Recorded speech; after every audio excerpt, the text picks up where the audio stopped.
proclaimed 23 August 2023 as the date on which the harmonized Presidential National Assembly local authority elections will be held. This is contained in Statutory Instrument 85 of 2023 in terms of Section 144 of the 2013 Constitution of Zimbabwe.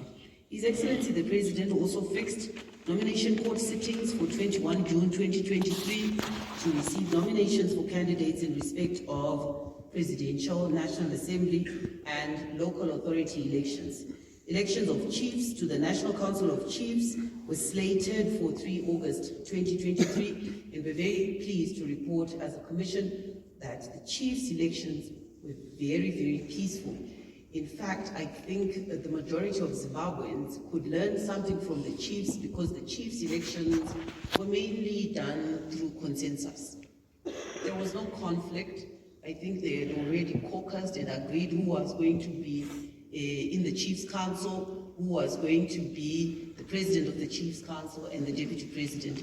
And I think if our traditional leaders are anything to go by, we expect our elections to be free, fair, credible, and conflict-free in the same manner as chiefs elected themselves, our custodians of our customary law in this country, used consensus.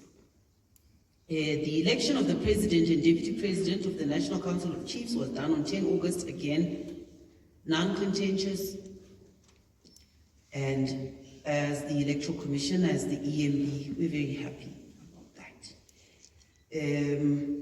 The election of the 2 senator chiefs for each of the 8 non-metropolitan provinces was conducted on 24 August, and the President, in the proclamation of the election day, also fixed the date for a runoff, if such should become necessary, as 2 October 2023. Now, the reason why the proclamation of His Excellency the President is very crucial is that in terms of the Constitution of Zimbabwe, there's no provision for a postponement of the election. That's why all of these dates, they are fixed.